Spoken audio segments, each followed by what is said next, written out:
Assalamualaikum warahmatullahi wabarakatuh. Nama saya Yuliana Eka Putri.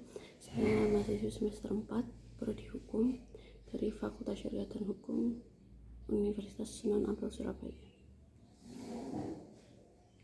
Di sini saya akan memberikan penjelasan mengenai bagaimana peran ius in bello, ad bellum, dan post bellum dalam norma maupun etika saat terjadi konflik bersenjata, yang mana konflik tersebut merupakan konflik internasional dan nasional.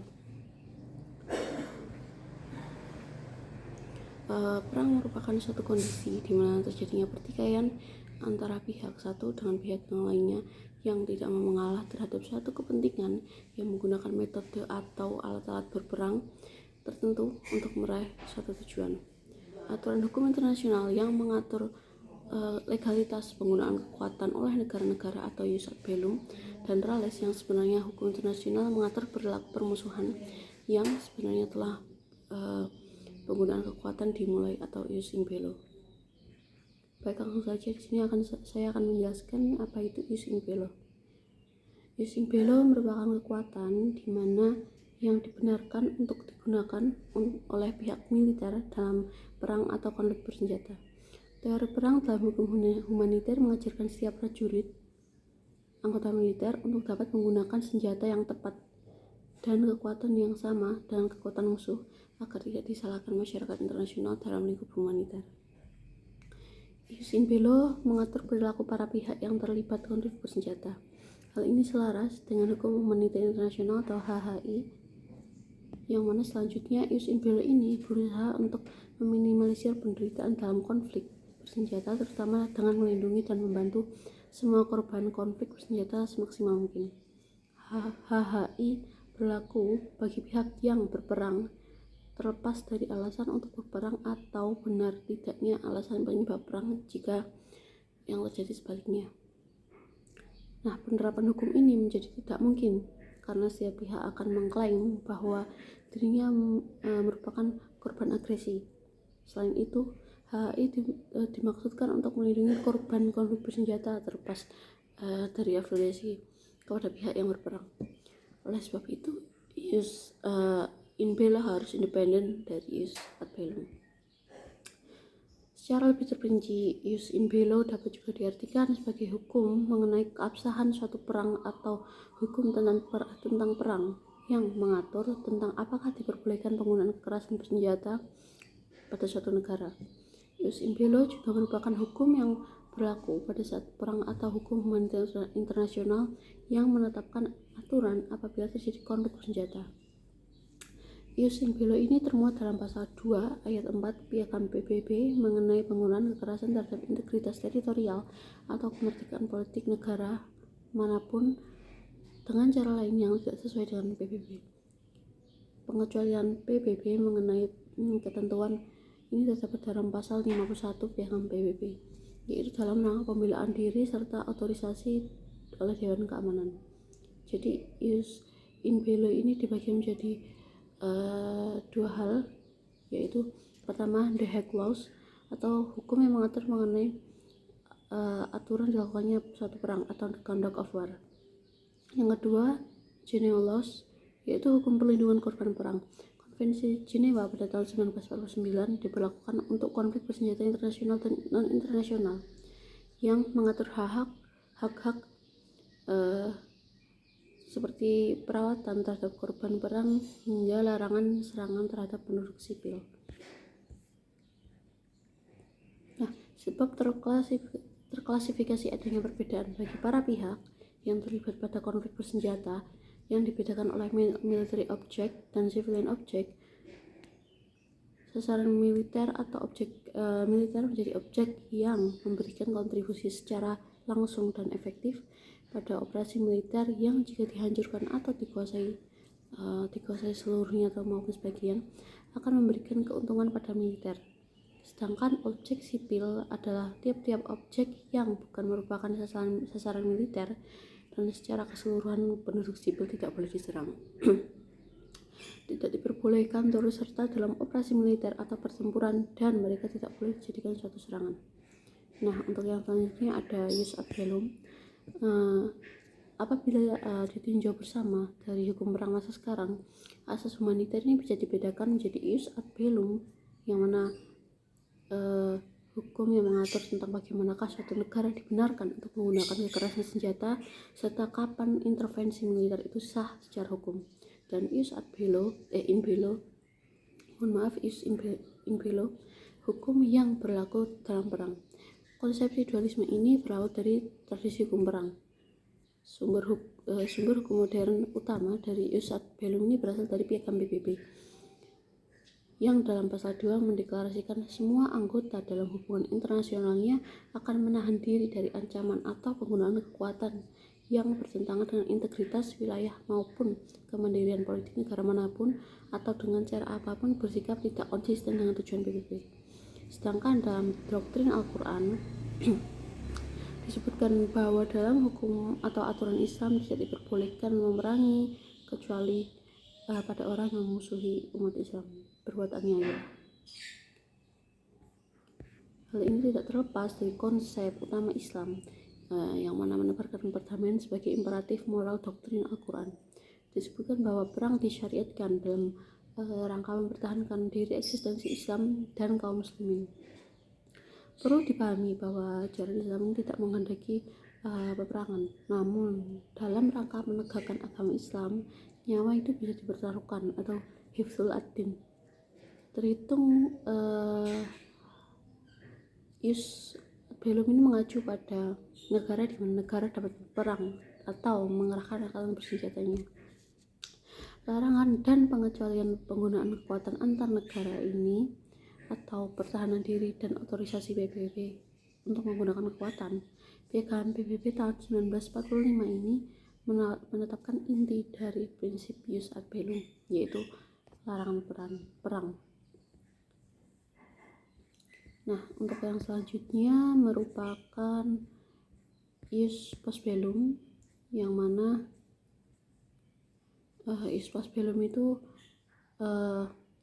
jika direduksi akan menjadi suatu perangkat aturan yang agak kecil yang tidak relevan untuk menghadapi tantangan yang kompleks di zaman ini. Adanya sliding scale atau normativitas norma hukum internasional akan sulit menemukan pembagian sejalan dengan semua aturan yang secara efektif berlaku untuk proses transisi tersebut dan untuk membedakan antara norma hukum di satu sisi dan norma non hukum di sisi lain. Ketentuan ius post bellum ini pada dasarnya berorientasi pada masa depan, tapi ini tidak berarti mengasamikan bahwa mereka tidak perlu memperbaiki ketidakadilan di masa lalu, karena ini dapat menjadi kepentingan utama agar perdamaian bertahan lama dan dirasakan adil. Sehubungan dengan pembangunan perdamaian, wawasan penting sudah dapat ditemukan pada agenda perdamaian tahun 92, yang mana penyusunnya juga dipengaruhi oleh pengalaman yang dibuat selama konflik Yugoslavia. Pembangunan perdamaian diidentifikasi sebagai landasan untuk setiap upaya untuk menciptakan tatanan perdamaian yang tahan lama untuk mencegah konflik lebih lanjut.